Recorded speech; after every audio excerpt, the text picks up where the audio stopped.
Well, what's up, you guys? Week 6 here already of the drive to Dayton. We are into district tournament week for the boys. The girls have advanced on to the regionals. That means only 16 teams remain in each division in the girls. Southwest Ohio has to throw everything off for the boys and not make it a clean 64 teams in each division, because apparently they are always in a race to get done first. But then they wait until Saturday to play their district final games in Division 1. So, again, I don't know what the rush is, but I'm sure there is some rationale to that. But we are in district week for the boys. Gentlemen, fresh off of sectional week in Ohio, how are we feeling about things? Feeling pretty good. District week is always my favorite week of the season. I get to see a ton of high quality games in a short amount of time. I believe I'll have games Tuesday, Wednesday, Thursday, Friday, Saturday, and potentially Sunday this week. So today may be my only day off on the road. But I'm looking forward to it, especially Saturday's Columbus District Finals matchup. Yeah, I'm sure that will be a hot 4 tickets. Because they ain't letting you in for 1, and they sure aren't letting you in for 2 either. No. Roth, where will you be stationed this week? So me and TJ are going to be at the same place on Tuesday. We're both going up to Toledo to catch Toledo Whitmer versus John's. Then on Wednesday, I am on North versus South. And then Thursday, I'm likely going to be staying in Athens for the D4 district championships. And then going to take Friday off. Saturday, likely in Columbus for the D1 district championships. And then Sunday, back in Athens for the D2 and D3 district championships. Busy week ahead for both of you gentlemen. Let's take a look back at last week. Any teams that jump out to you from last week? I think we got to give a shout out to Cleveland Benedictine with Absolutely. With a huge upset win over Holy Name. They won 71-59. Benedictine was a team that both me and Roth saw early on in the year. I believe we saw them was that opening weekend up at Baldwin Wallace for the Cleveland Basketball Classic. And just to see, I haven't seen them since, but based on where they were at that first game of the season to picking up a really big win, it sounds like, coach has got it rolling over there. Yeah, that's a good one, man, Benedictine. How about you, Roth? Yeah, so I got 2 teams of the week. I went with teams that had 2 impressive wins this week. So my first one's going to be Painesville Riverside. I went and saw them get the victory at Dover in a battle of 20-win teams. But they also beat, I believe it was Twinsburg in the first round at home. So Riverside gets 2 nice wins. And then my other team of the week is going to be Anderson. They're from the ECC. They got victories over the GCL South co-champion in LaSalle and also one of the top teams in the GMC in Mason. Anderson, they play a lot of seniors led by West Virginia football commit Chandler Starks. But they got a couple of other guys who just sort of know how to play, have a lot of experience. So they are my second team of the week. Yeah, those are 2 I good. would say another team I kind of want to give a shout out to. They'll be playing Brecksville in the district semis, and that's Lorraine. It's a team that I didn't necessarily peg to make it this far, but they picked up big wins over Copley. They won by 19, and then they beat Wadsworth, I believe, in the opening round 63-54. So two good wins for Coach Killian. Great guy. Coaches, the kids play tremendously hard. And I feel like that's just kind of a staple of the Lorraine culture. But, yeah, just wanted to give a quick shout-out to Coach Killian over at Lorraine. Yeah, another good team. So Benedictine, Riverside, Anderson, and Lorraine. I'm going to go with, and this was strictly because of the occurrence of this.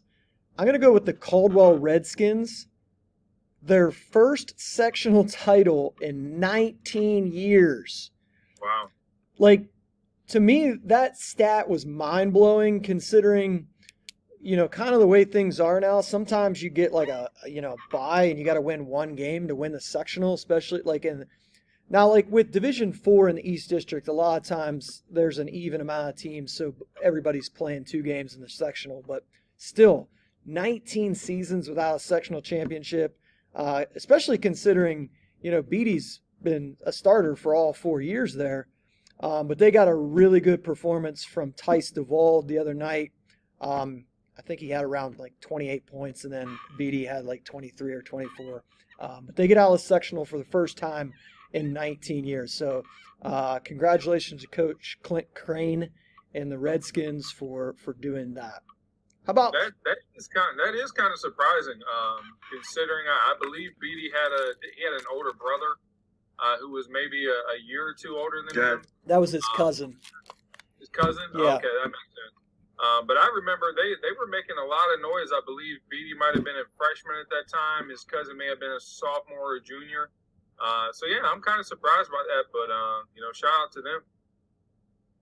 How about our players of the week? The first kid off the top of my head that really came to mind when I was looking at this week's notes, I would have to give a nod to Jesse Burris down at Delaware Hayes, one of the most talented juniors in the state of Ohio. He had a career-high 34 points in a 3-point win over Reynoldsburg. And, yeah, I saw some of the highlights from that game, and, it was rather impressive. He's a kid who made a tremendous jump from freshman year to sophomore year. And his stock is on the rise. He's a kid who continues to get better, and I like the fact that he plays with like a sense of toughness to him. He's a quiet kid, but man, he gets it done. He shoots it. I hate to say it, but he's sneaky athletic, right? Doesn't really look the part. But yeah, so quick shout out to Jesse, a kid that me and Roth saw Saturday afternoon, Griffin Teray. From North Ridgeville. He had about 23, 24 points in a win over Cleveland Rhodes. He was a kid that I saw briefly this summer, so it was nice to get like an extended look at him. And North Ridgeville they're intriguing. I think they have the potential to give Garfield Heights a really competitive game in the district semi. So I'm going to go with 2 players that I saw over the weekend. First up, Grant Burkholder at Newark. Really shot the ball at a high level. Just kind of defines Newark basketball, tough, high IQ, really smart player. Has improved as a shooter over the past couple years, and he had a big game against New Albany as Newark dominated them. And then I'm also going to go with Jaden Crutcher.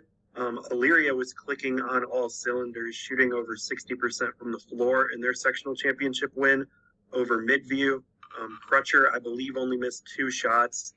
He is an elite shooter and did a better job of finishing around the rim. Third Coast Hoops posted some highlights from that game. For those of you interested in checking out Crutcher, he's one of the most talented 2025 prospects in Northeast Ohio.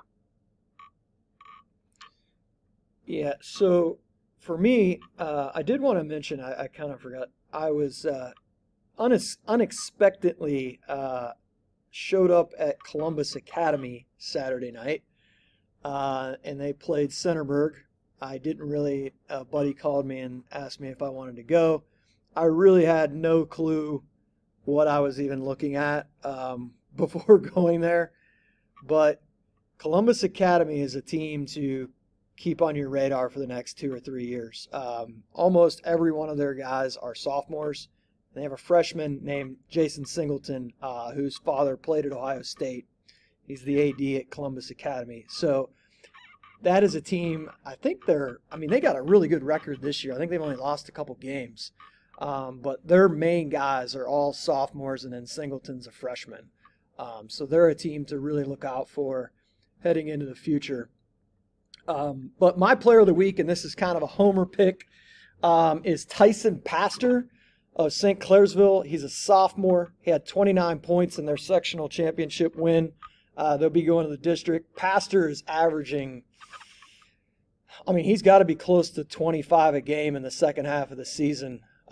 He's a kid that, gets tucked away down there in Eastern Ohio. He's also a wide receiver on their football team, but he's a name that you're going to be hearing in the future once he puts on a little bit more weight. He's about 6'3", 6'4" right now. Pedigree's there. Dad's a big guy. Mom was athletic in high school. She's about 6 foot 6'1". So he's a kid to watch out for. 29 points in a win over Beaver Local. They get Tri-Valley next in the district semifinals. All right, so let's start with you, my man, TJ.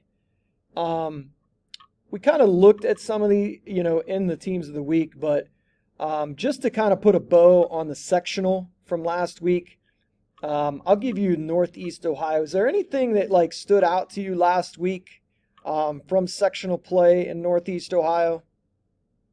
I think two teams that are playing probably their best basketball right now. I would say Akron Archbishop Hoban picked up an absolutely dominant win over a scrappy Massillon Washington team. They won 71-40. Senior guard Will Scott was phenomenal in that game.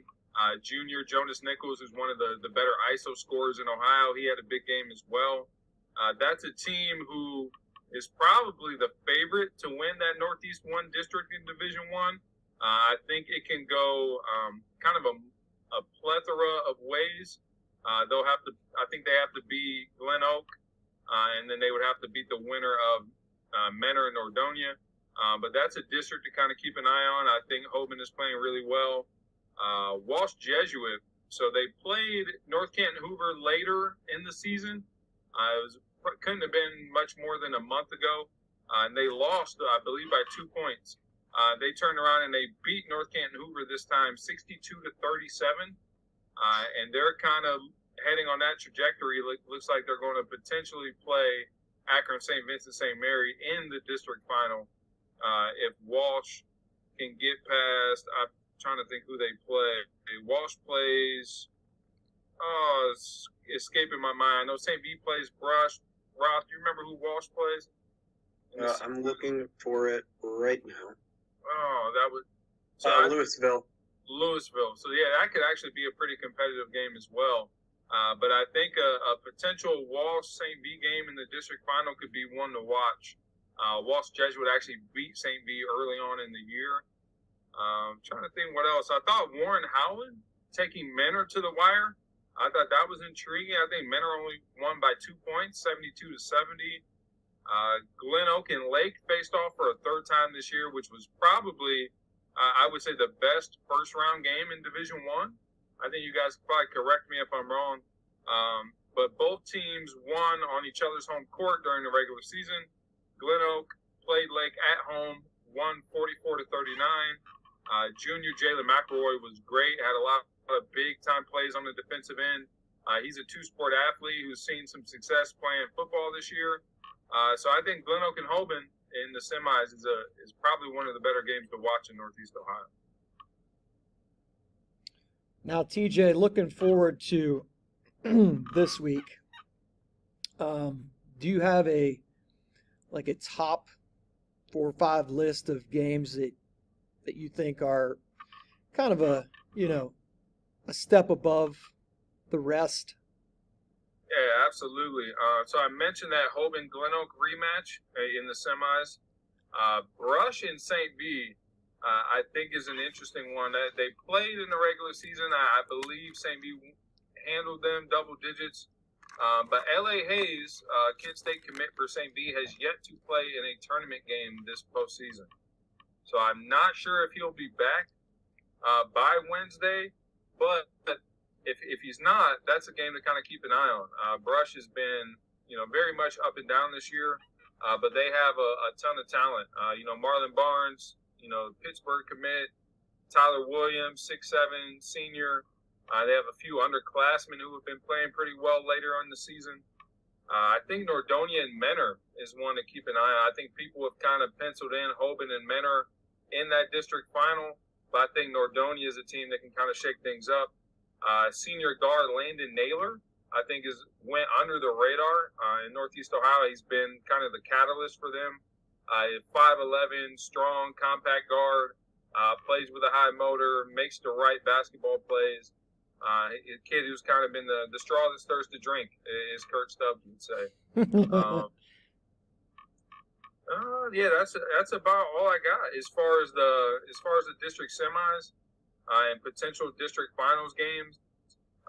In Division 4, a game that I'm actually really interested to see, and I'm hoping that it happens, would be on Friday. It'd be a D4 district final between Cornerstone Christian and Badger.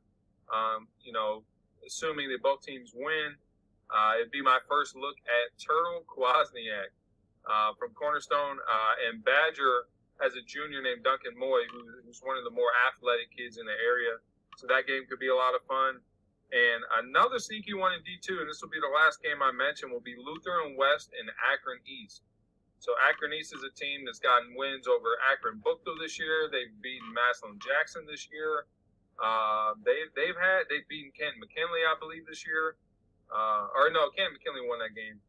But Akron East has had some really impressive wins, and they play a Lutheran West team who has a chance to make it to Dayton. So I believe that'll be a competitive game in Division 2. TJ, I'm going to put you on a spot. Okay. Do you have an upset of the week in Northeast Ohio? I'm not sure if we can consider this much of an upset, but I think just kind of strictly off of reputation and expectations, I will go with Nordonia over Menor. Menor was a team that I picked actually, to win that district. But my guts told me Nordonia is going to figure it out. I think they have the size to match up with Menor. And like I said, I really like the senior guard, Landon Naylor. So I will go with Nordonia in a close one over Menor. I like it. All right, Roth, I'll let you tackle Southwest and Central Ohio. Anything you wanted to close up shop on from last week? Yeah, so I had about two sentences per division. Starting off in Division 1 at Southwest Ohio, all the higher seeds advanced to the district title game except Anderson beat Mason. That's the only lower seeded team to make it to the district finals. So literally all chalk in D1 except for that for Southwest Ohio. In D2, you got a bunch of big district title game battles, which I'll preview in my 5 games to watch. But playoffs have been pretty quiet there too, but I think those district finals are going to be interesting.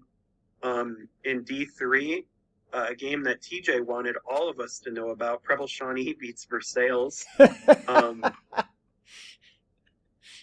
Yeah, TJ only wanted to pick Preble Shawnee to win that district out of the 3 of us. They play Seven Hills, Kudos. who upset top-seeded Madeira. So that's my upset of the week in Southwest Ohio, Seven Hills over Madeira. And then in D4, Tyler Galuch had a big game leading Springfield Catholic Central to the district finals. They'll play Russia, who beat conference rival Botkins once again to get there. And then also in another big district semifinal, Jackson Center beat Fort Loramie. With the way that the bracket shakes out for them, their next 2 games look pretty easy. So after they get past Fort Loramie, they have a pretty easy road to the Elite 8 regional championship game. So got to win those 2 games, but it's looking good for Jackson Center. So my 5 games to watch, I got Fairfield versus Wayne, Muller versus Princeton, Alter versus Taft, Woodward versus Dunbar, and Chaminade Julian versus Wyoming. I think all of those games are going to be very competitive. A team that you just mentioned, Roth, I didn't get a chance to see a full game of them this season, but I was on my way over to Fort Loramie for their MLK Classic, and I caught probably the last 12 minutes or so of Willard against Russia. And when I walked in, I looked up at the scoreboard. I believe Russia had like almost 3 guys that were, hovering that 20 points in that particular game. They're a team who, I don't know, I was pretty intrigued by them. I'll be curious to see how it goes down that way, but I don't know. They were impressive in the quick bit that I actually did get to see this year. I think them and Jackson Center could be the second and third best D4 teams in the state after Richmond Heights. You got some other teams that definitely deserve a shout. Just a side note for pronunciation factor, it's Rushi. It's Rushi? Rushi, yes. Wow. I thought it was Russia. Yeah, they really went off the rails there, man. They're all conference guys. We're all underclassmen. It's a super talented group of kids. They won a state baseball. I believe they also won baseball, too. Yeah, last spring they won state baseball. So it's a really talented group of kids. But you mentioned the Jackson Center Fort Laramie game. I wanted to mention Caleb Maurer went out with 30 points. He was, from all reports, was incredible in that game and nearly willed them to victory in that game. But, when you looked at that, Roth, that was one of those games where it's like, man, if we can escape these guys because we're playing them a third time, it's going to be probably a little bit easier the next couple rounds. Not that it's ever easy in the tournament, but, when you're playing a team that's good a third time, it does matter. Absolutely. Yeah, that was all I had on Southwest Ohio. Stubbs, do you want to do Northwest Ohio before I do Central? Sure. Northwest Ohio, there really wasn't a whole lot that went sideways. I previewed Northwest Ohio last week, and everything that I expected to be on the table is still on the table. I think in Division I in Northwest Ohio, I think it's interesting. You have Toledo St. John's against Findlay. They split in the regular season. Both actually won at the other team's home court. And then the interesting part is Toledo St. John's, if they played Whitmer, they lost to Whitmer by 5 points both times. One of them was in overtime. And if Findlay plays Whitmer, they split, and one was a 4-point game, one was a 5-point game. So these 3 teams are separated by very, very little. Regardless, St. John's was 13-9 in the regular season, but there is not much difference between these 3 teams. And I don't want to discount Start, but any one of these 3 teams can advance here. I would not be surprised. D2, I think you got 2 really good doubleheaders in D2. Sandusky and Mansfield Senior should be a good one. That was 79-74 in the regular season by way of Sandusky. And then Shelby and Lexington was 66-59, and that was just a couple of weeks ago on Valentine's Day. Lexington won that game. We talked about Lexington and Willard last week. You had one team kind of trending up and one kind of heading down a little bit, and that game was super close.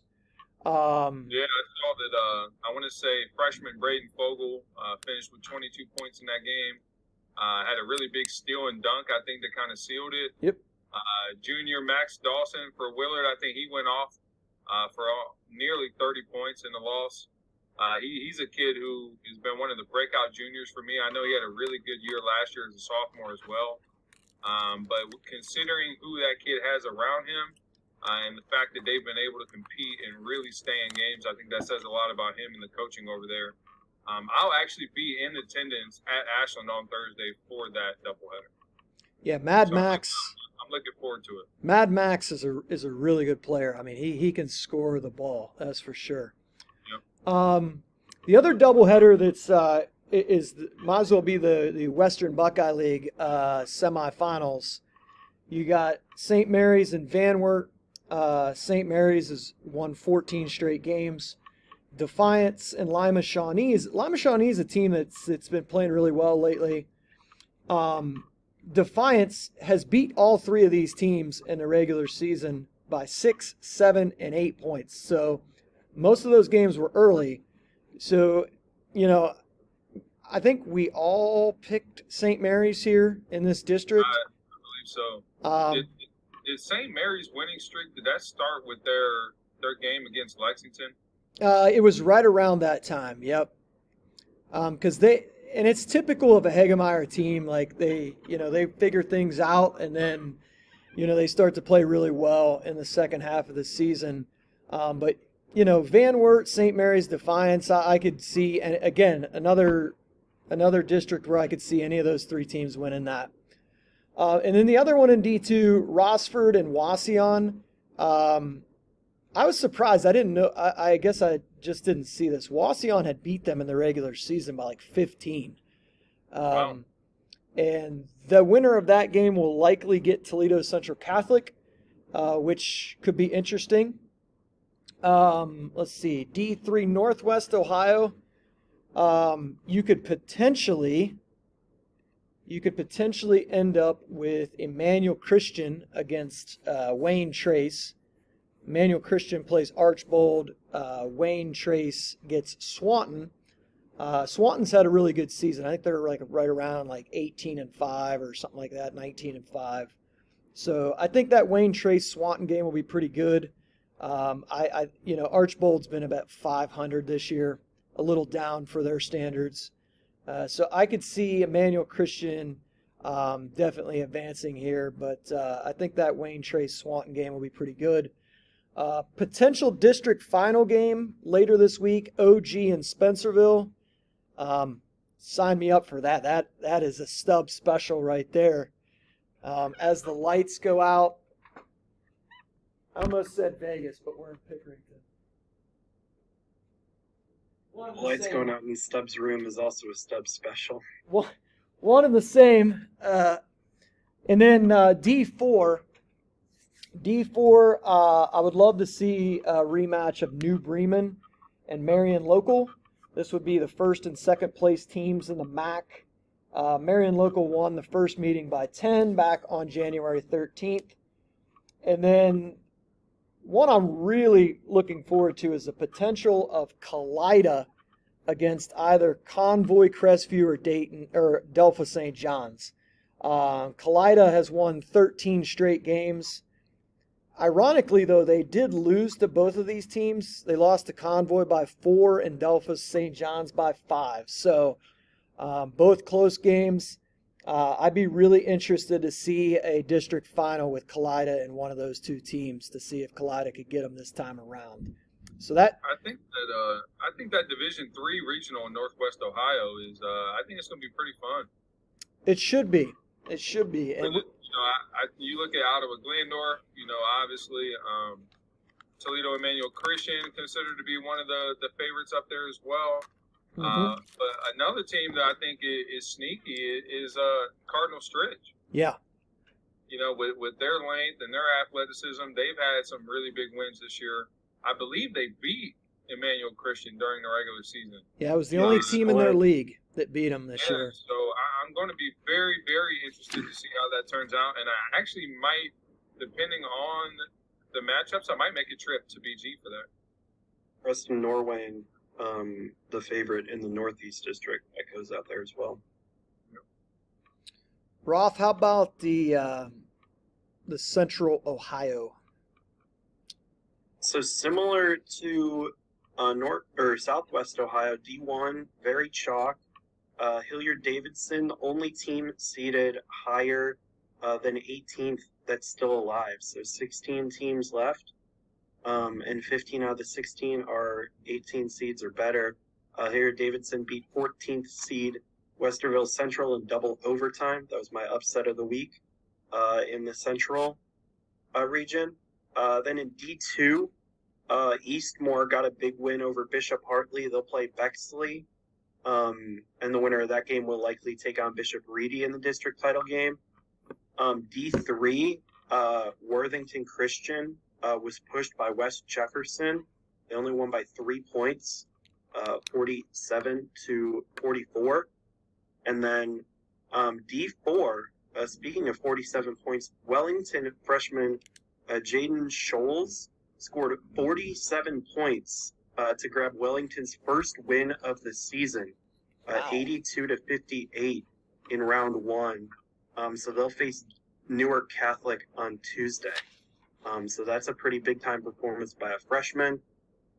My 5 games to watch: Delaware Hayes versus Pickerington North, Dublin Kaufman versus Olentangy Liberty, Westerville North versus Westerville South. That's a game I plan on attending. Hilliard Bradley versus St. Charles. That's a game Stubbs has circled on his calendar. And then Johnstown Northridge versus Harvest Prep. I think that the D3 district finals in the Central region should be pretty interesting. You could have Afrocentric going up against Columbus Academy. And then you could also have Worthington Christian against either Harvest Prep or Johnstown Northridge. So I think any combination of those games is pretty interesting to look at. All right. I'll wrap this section of things up with the East and Southeast. Not really much to speak of in D1 for those 2 regions. But in the East, looking forward to a potential New Philadelphia Tri-Valley district game. Both of these teams were, if I was ranking teams last year, New Philly and Tri-Valley would have been the top 2 in the East District, and both of them got eliminated by Meadowbrook last year. Big Singleton. Yeah, last year, both of those teams, I think it was back-to-back games, Meadowbrook sent those 2 teams packing, which was pretty incredible. And then they nearly he nearly single-handedly beat Heath in the regional. But yeah, no surprise he's had success at Marietta as a freshman. Yeah, very, very good player. But I would look forward to that. The Southeast, I think you got 2 good district matchups in D2, Washington Courthouse and New Lex, and Fairfield Union and Gallia Academy. I think both of those could be very interesting. Gallia Academy didn't play until yesterday. They played Circleville yesterday. Won that game pretty handily. D3 in the East, Malvern against West Muskingum, I think, is interesting. A question I had written down: did I think that Malvern challenged itself enough moving up to D3 in their out of conference schedule? I think West Muskingum is battle tested. I think they are the team that's kind of slept on here in this Final Four. But yeah, what's that? I like West Muskingum. Saw them. I think they went to the OU team camp. Yeah. And Malvern does have a game against a common opponent, because Malvern hosted Maysville in a battle of unbeaten. So that's a common opponent between the 2 squads. So that should be an interesting one. I like that subs. Yeah, interesting. I mean, that's only Maysville is Malvern's only loss of the season. Just another incredible job. You lose Michael Miner last year. Then you had the kids, the big kid before that, and Tucci just keeps winning there at Malvern. And if it wasn't for Javon Graves transferring to St. V, they would have a state championship. No question about it. TJ knows. They'd have had a state title. Not a lot of people realize that Javon was from Malvern. Yep. That definitely caught me by surprise as well when I figured that out. It's a bit of a hike. Southeast, South Point and Fairland. South Point beat Fairland twice this year, but the first one was by 28. The second one was by 10, and that was at South Point. South Point's interesting. No losses to Ohio teams this year. I think they lost to Spring Valley, Huntington, and Capitol Midland. South Point has a really good player in that Caleb Lovely. He's averaging about 22, 23 points a game. He's a 6'3" junior guard, lefty. Definitely worth a see if you haven't seen him. South Point is a little better than I thought they were, but Fairland is always a tough out at this time of the tournament. But I think that'll be a really good game.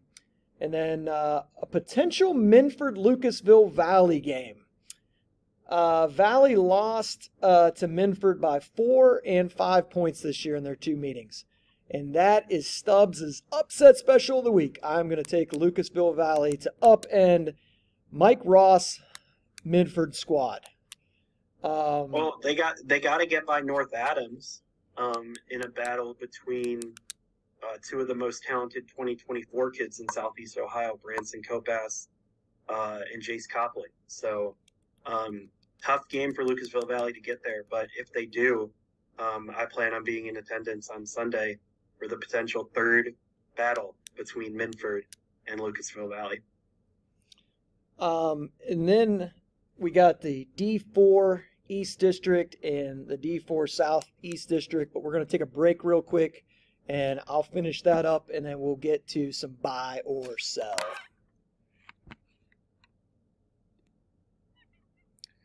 All right, and we are back. I'm going to finish up the East District, Southeast District, and Division 4. I think most people have felt this way most of the season, that we would probably see River and Highland in the Division 4 District Final. That's no disrespect to Caldwell or Strasburg, that is still remaining. But I just think we're headed for a River Highland District Final. And I was thinking about something, fellas, when I was looking at this game. No one in the state of Ohio has benefited more from a regional change than Highland. Highland played in the Canton Regional until 2017. So when they'd win their district, they'd have to go to the field house and play in that regional up there at the Canton Field House. Starting in 2018, they moved in with the Southeast and the Central, and it has been glorious for Mark Schleybaugh and the Hawks. 2018, state semis. 2019, state finals. 2020, they were in the regional final before the tournament ended. 2021, regional final, lost to New Boston. And then 2022, state semis. An incredible run from the Hawks since they moved regions. And again, they won back-to-back state titles coming out of that Canton Regional back in 11 and 12. But that was for a place like Highland, they're always going to have basketball kids, but those were like once in a lifetime when you had Dylan Kaufman, Seeger Bonifant, and the other kid that was about 6'7". I think he went to Malone. He was a nice piece to that team as well. And then, 2 really solid guards. But, when you get that kind of size in D4, especially kids that can actually play, that's going to be a problem. And it was. But yeah, I think Seeger won Division II National Player of the Year at West Liberty. Yes. He's what, the AD there now? At Highland, yeah. Yep, it's awesome. Yeah, and Seeger played his first 2 years at Strasburg, so don't let them don't ever let them forget that when they go on their rants about having to play the Richmond Heights of the world. Okay. Because in 2012, without Seeger Bonifant, they aren't state champs. Because at the Canton Fieldhouse, he buried a left corner triple against Richmond Heights that sent them packing. If you remember, TJ. Yep, I do. So yeah, I just some people have short memories. Sometimes you got to remind them of things. But anyway, that's a story for another day. Southeast Ohio. Roth Country, Leesburg Fairfield against Latham Western. I don't have this as an upset, but I do have Fairfield on upset alert. Western definitely recently has been really successful in the tournament. They haven't had as good of a season this year, but I think they got 14 or 15 wins, and they're dangerous. So Fairfield, coming in with that unbeaten record, target on their back, I got them on upset alert. And then Federal Hawking against possibly South Webster or Portsmouth Notre Dame. I didn't realize that Portsmouth Notre Dame was 18-5. They did lose to South Webster 39-36 in the regular season, so that should be a good rematch. And the winner will probably get Federal Hawking. So that is the East and the Southeast. Hopefully we covered some quality information for you guys. We're going to jump to buy and sell, man. I just threw this on Twitter this morning because I didn't really have anything, and I didn't expect. I mean, there was a large contingent of buy or sells on there when I looked at it later in the day. The first one is this: a Northwest Ohio team would win D4 if not for Richmond Heights. I'm going to sell. I think if it's not for Richmond Heights, I think Babe Kwasniak is cutting down the nets in Dayton. And that's a regional semis game, potential semifinal game that I'm really looking forward to. Of course, Babe has been texting me all week. He sent me an interesting stat, though. In his career in the postseason, he is 37-0 in district semis and regional semi games. That's unbelievable. But yeah, I would sell on that. I would say I believe Cornerstone Christian is the second best Division IV team in the state of Ohio. Roth? Yeah, I think I'm also going to sell on that. I think it would be interesting to see because Cornerstone would be one of the top contenders. Then from Northwest Ohio, you got your Marion Locals, New Bremen, Antwerp, Toledo Christian, Patrick Henry, Kalida, Convoy Crestview. But I think, Southwest, we talked about Jackson Center, we talked about Russia, Leesburg Fairfield as well, River Highland. I think just based on the numbers, I would take the field over the Northwest Regional champion if you took out Richmond Heights. So yeah, interesting question though. I think most years generally Northwest Ohio has the toughest regional in Division IV, for sure, just in depth and amount of quality teams. I think you guys both hit great points. I would sell on this as well. I think Northwest Ohio, maybe from a depth standpoint, if you had to take a bunch of teams, I think that would be where you would go. But I like the Cornerstone one, but I would sell because of Jackson Center or Russia. I just think Jackson Center. Let's say that Richmond Heights was not in D4, and we got Jackson Center against Cornerstone. I think Jackson Center would make it really hard on Kwasniak. They really lock in on the defensive end, and it's really hard to beat 5 seniors that are very good.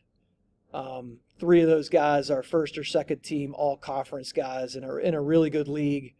I just think they got size, not 6'7", 6'8", but they got big bodies. Like your typical, I know there's Southwest region, but the typical Northwest Ohio bodies. I just think they'd make it really tough on Cornerstone. But Cornerstone, Richmond Heights, if that game happens, you better get that scoreboard ready. Because it's going to be a lot of fun. Shots are going to be going up fast and furious. And like I said, Babe will have his best pair of shoes on for that one? I'm trying to think of when. I think that would be. Is that a regional semi? Yeah, that would be March 7th. Yeah. Yeah, that should be at the Canton Fieldhouse, but. Yep, it is, isn't it? Is it? Yeah, I believe so. Okay. All right, second one. Ottawa Glandorf takes the D3 title after finishing runner-up a year ago. Oh, I would say sell. I believe that Ottawa Glandorf is absolutely in contention to win it all. I think just the length and athleticism of a Lutheran East, especially on the perimeter, will give them trouble. When I watched Ottawa Glandorf against Lutheran West, I thought the pressure kind of got to them a little bit. It didn't help that Colin White probably played his worst game in a Titans uniform. But I just think the length and athleticism and just kind of grit of Lutheran East would be a little bit too much for Ottawa Glandorf. And they have, in Division III, they might have the toughest road to get out. Right? I like you said, they have to play Spencerville. Then they potentially have to play a Toledo Emmanuel Christian, who is almost as talented as any team in Division III. Mm-hmm. So that's, they have no easy road. So I would sell on that. I still think Lutheran East is the heavy favorite, but it could go a number of ways. Yeah, I agree. I'm also selling this. Yeah, OG is going to have to go. They could potentially have a run of Spencerville, Cardinal Stritch, Emmanuel Christian just to get to the Final Four. And then when they get there, they would likely be met by Afrocentric and then potentially Lutheran East. So that's just a really brutal road.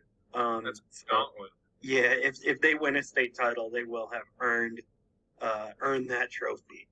But yeah, we all took different, or none of us picked Emmanuel or Ottawa Glandorf. I picked Emmanuel Christian. You guys picked Lutheran East in D3. So yeah, definitely capable of doing it, but gonna be tough.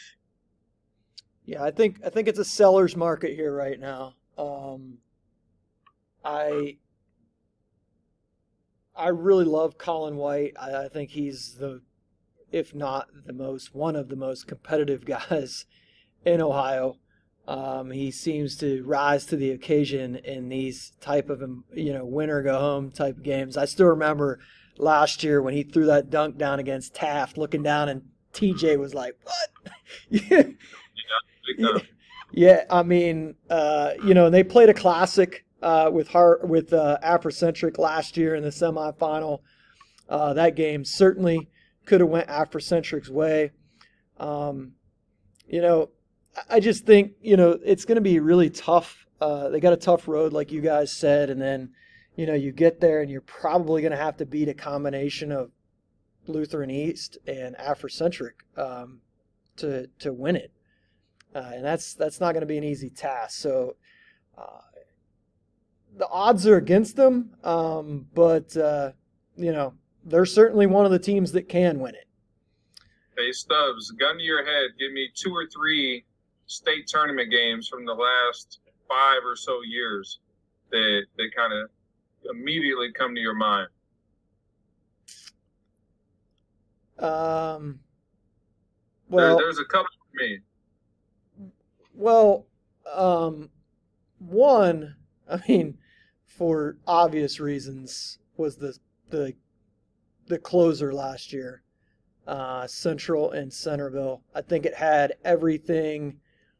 I think it had everything you wanted. You had the monster from 10 miles away with the unbeaten streak, and then you had the Ohio State, would-be Ohio State basketball commit, and you had Sonny Styles, who, everybody in the state loves because he's going to go play for the Buckeyes for football, and he was just an absolute freak I think that had everything you wanted. That'd be one of the games that jump out to me. The Marion local Cornerstone game. Absolutely, that's one of mine as well. Just the hero of that game, Tyler Mesher. More of a football guy. Unfortunate passing of him last year. But that is one that jumped out to me. Those are probably the two that I would say a close.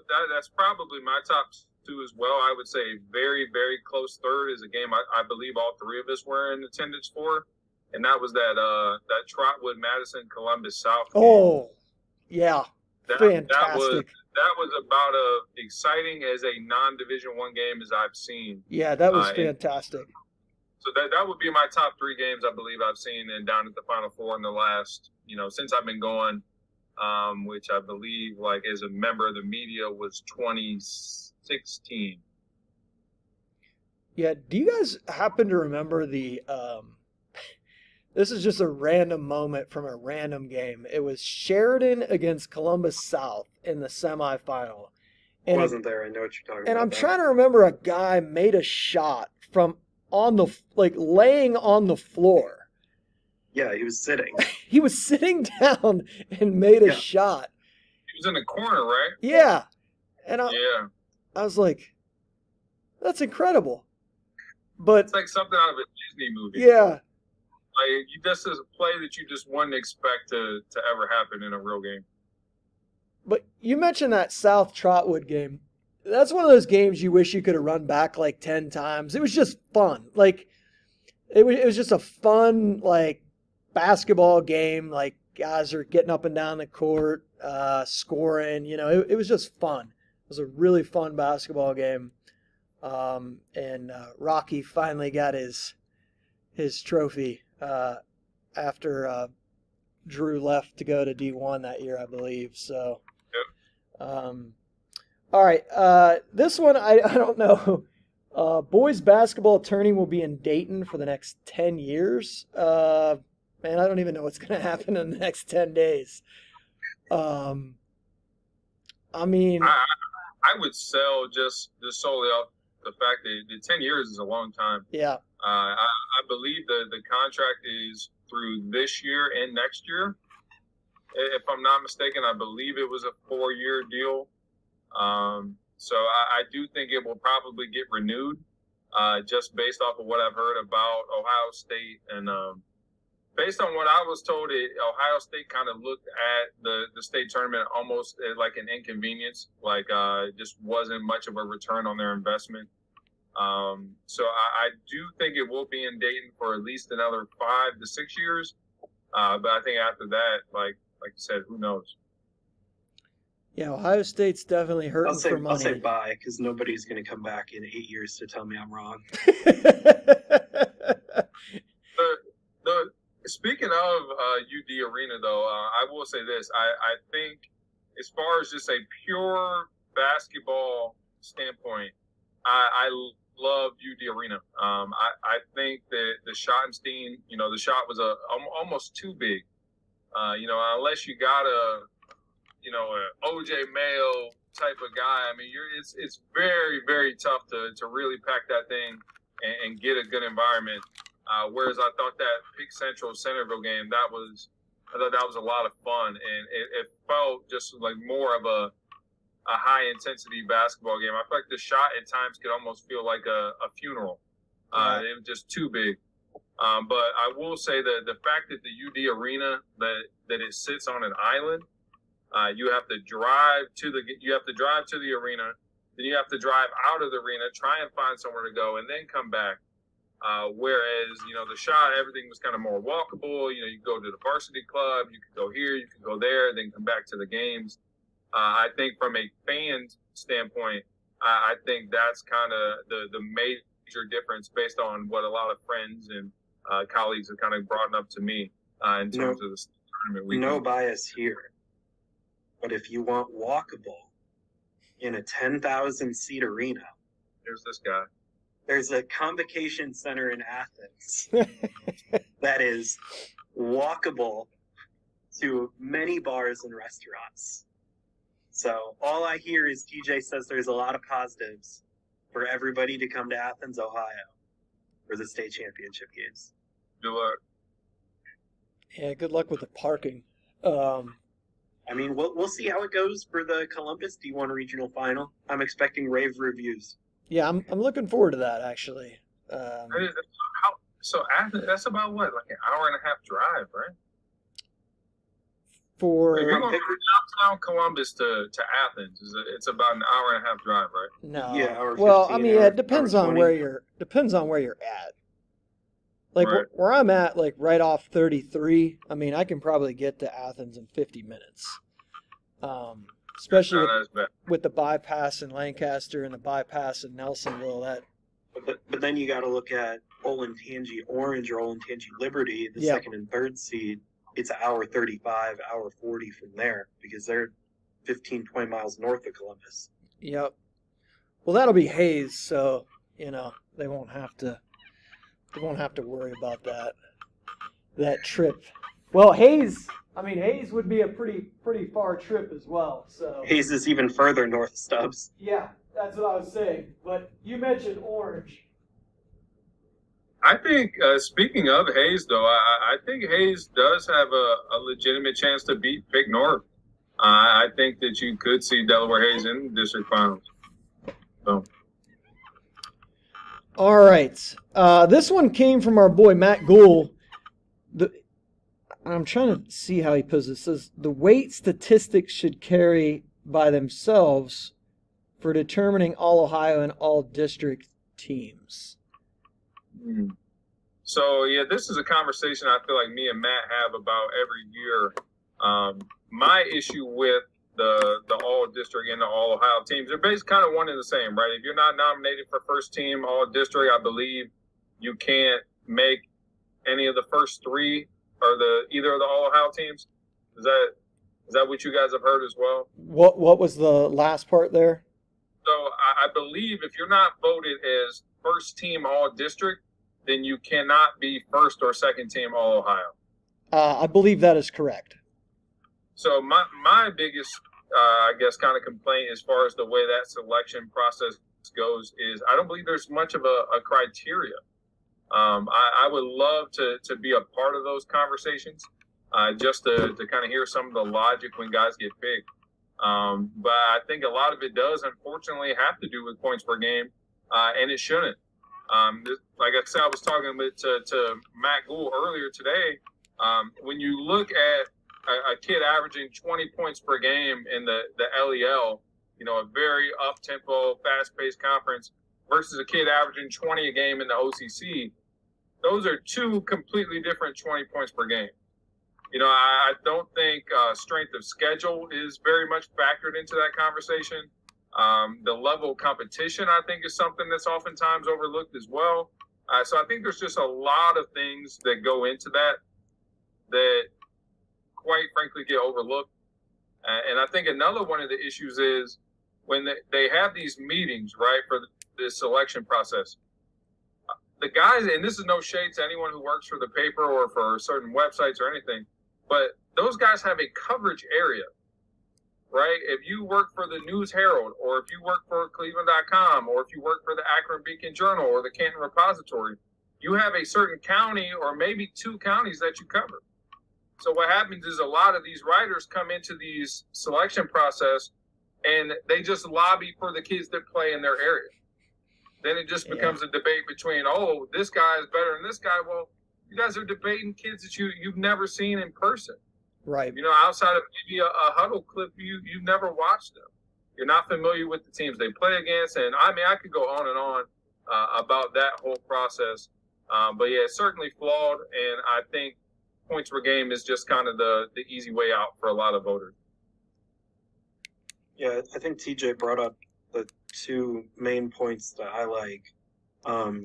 He first mentioned pace of play, which determines how many points per game, and like competition levels. Like TJ mentioned, between the LEL and the OCC, but in the smaller divisions, you're looking at what kids do against really tough schedules. Like if you're on like a Lutheran East and you're playing really tough teams versus if you're in like no shade, but the Chagrin Valley Conference, like it's just different of like 25 points a game in the CVC is not as difficult as if you're scoring 16 points a game for Lutheran East going up against Ignatius, Ed, St. V, Combine Academy, whoever.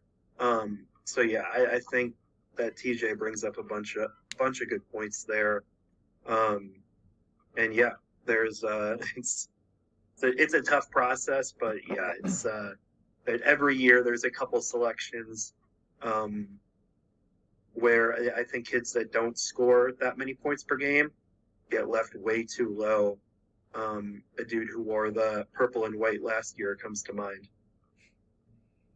I believe you're referencing. Oh yeah, Sonny Styles. He didn't make first or second team all district, did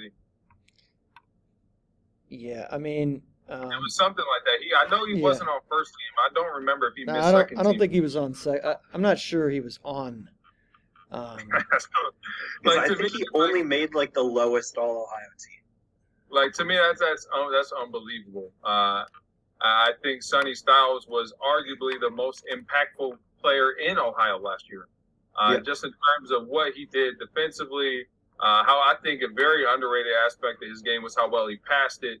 But these are necessarily things that you're not going to see, in a box score. You're not going to see those kind of plays.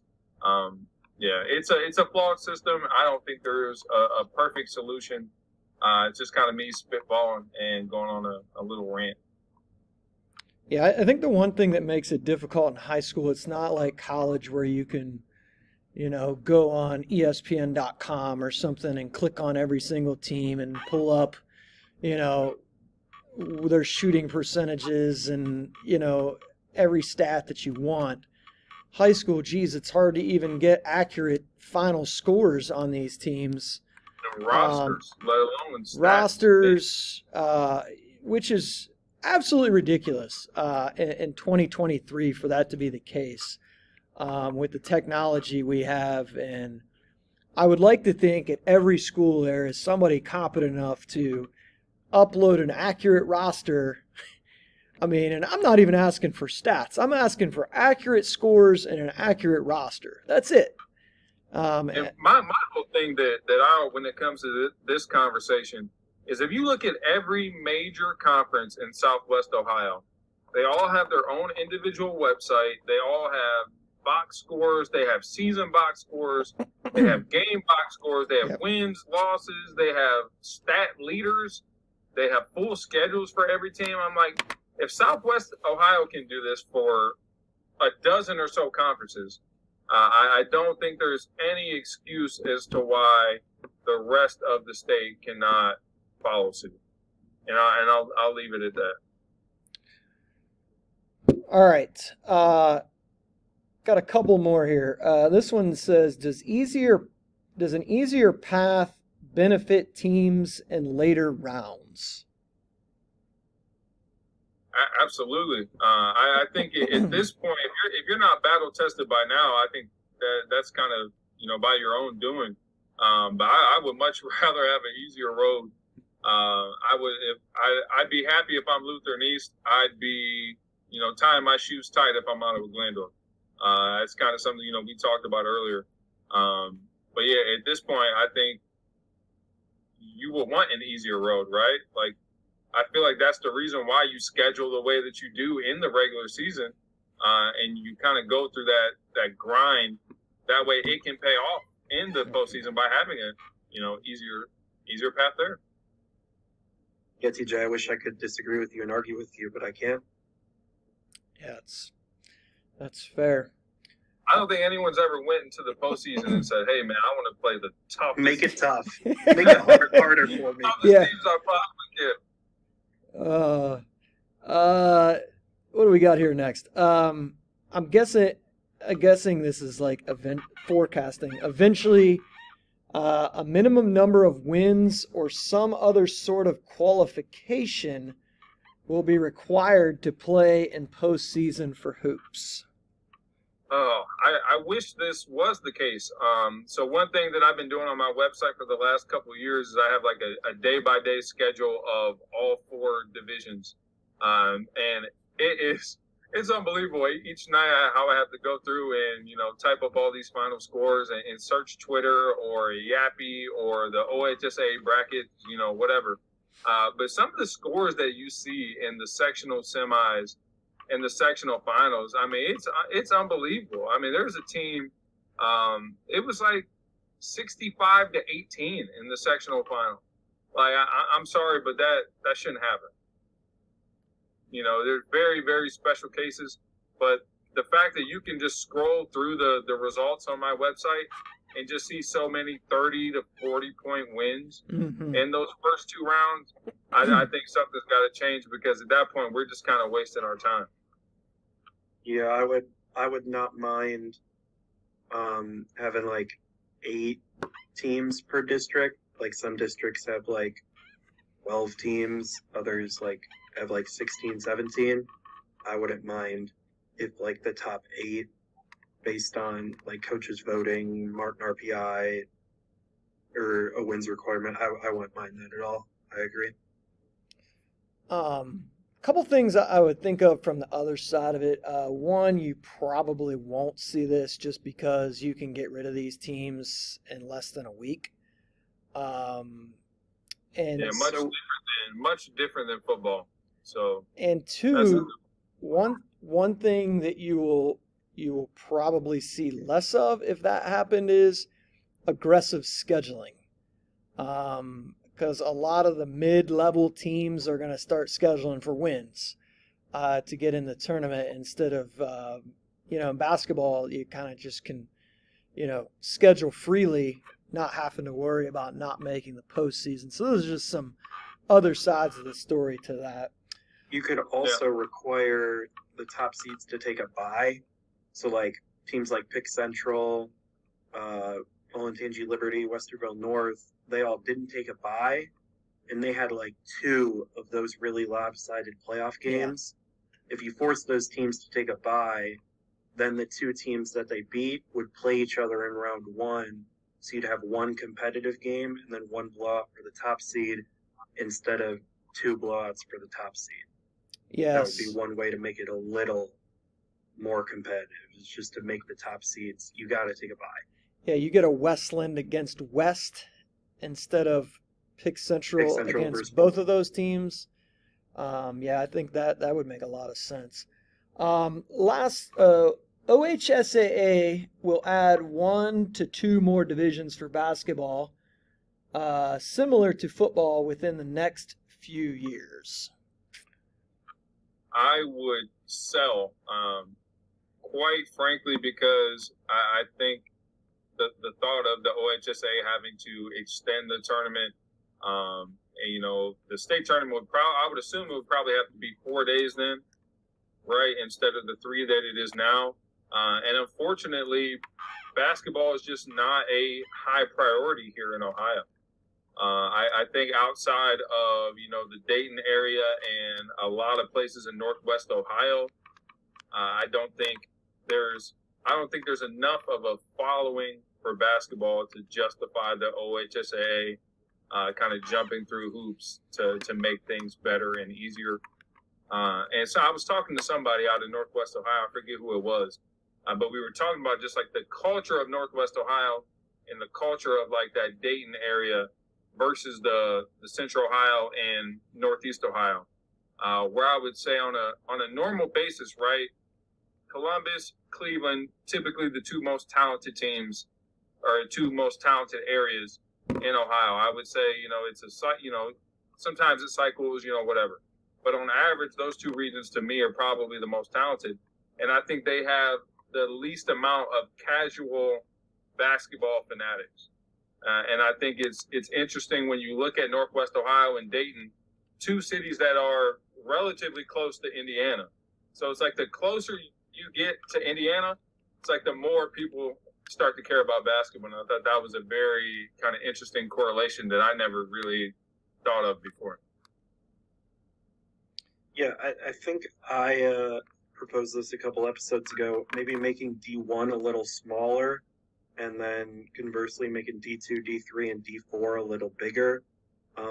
Instead of adding an extra division might make sense. Because I think the only area where like the tournament might seem a little lopsided are those really small D1 schools against those really, really large D1 schools. So that might be a solution, but I think TJ brings up a good point. It would be basically impossible to get through 5 divisions in 3 days at the state tournament level. Yeah, you would have to see if the if the payoff of having that extra day would be worth the rent that you're going to be charged for the arena, to see if it's going to be worth that extra day.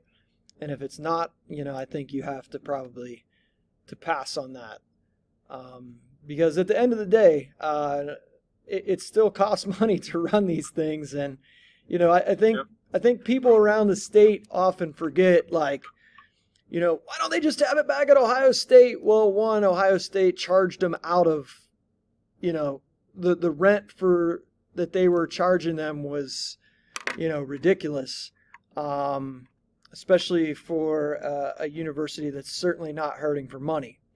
And again, that's a story for another day, but it does cost money to rent these arenas. They're not giving them to you for free, just because you're the Ohio High School Athletic Association. So you do have to make.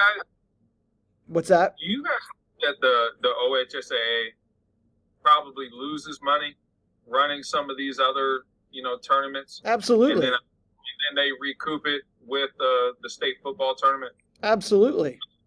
That was kind of always my thought. It was like, hey, we're going to use the money from the football tournament to kind of for soccer, cross country, to do our best to get by, right? And I think basketball is probably second to football, but yeah, I think there's probably a pretty significant gap in terms of attendance in football here in Ohio versus basketball. 2 more we're going to hit really quick. This one was basically saying, do you think a better scenario for district week would be to have 2 of the district games as a doubleheader on Wednesday, and then 2 of the district games as a doubleheader on Thursday, and then the finals on Saturday at 2?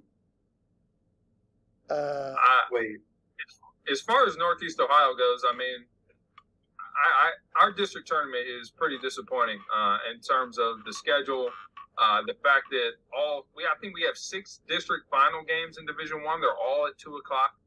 So it's like, hey, good luck catching more than one of those, right? So I'm all for double headers, triple headers, quadruple headers. I think it's very feasible. And for some reason, we just refuse to do it here in Northeast Ohio. So. Yeah, I complained about this on NEO Zones when he tweeted out the schedules for the D1 districts. It makes no sense why they're playing the first semifinal 7 p.m. on Wednesday and the second semifinal 7 p.m. on Thursday. It would make way more sense to have half of them on Wednesday, do the 2 semifinals at 6 p.m. and 8 p.m., and then do the other half on Thursday at 6 p.m. and 8 p.m. It would also benefit the concession stand workers because they wouldn't have to show up back-to-back days. They would only have to show up one day. Same thing goes for the athletic directors, the trainers, the security at the event. So I think there's like a lot of benefits to hosting it to hosting double headers, which a majority of the rest of the state does. Like me and TJ are going to a double header at Toledo. TJ's setting up a double header in Ashland. There's a reason why none of us are going to games in like Northeast Ohio D1 this week, because we can just get more basketball at other places. And there's no reason why we shouldn't just be staying in Northeast Ohio. But if you can only see one game per night, it doesn't make as much sense. All right, well, we got about a minute left, so we're going to quickly answer this last one. And this is my question. What AP number 1 team has the best chance of losing during district week? Centerville, Reedy, OG, and Memphis were tied, or Richmond Heights? I would say you can probably immediately take Centerville and Richmond Heights off of that list. So then you're looking at, Reedy, Ottawa, Glandorf, or Minford. I would say the most likely team to lose this week would be Roth. Don't hurt me, but I'm going to go with Minford. I don't disagree. Got about they have 30 a team seconds in their conference that's tough, that they beat twice by less than 5 points. But I also, OG is going to have a tough game against Spencerville or Liberty Benton. But yeah, I think those two are the only two that you can realistically put on upset watch. I feel pretty good about Centerville, Reedy, and Richmond Heights advancing past their district. I think it's Menford as well. I do think they'll get beat this week. For Mike Roth, DJ Petros.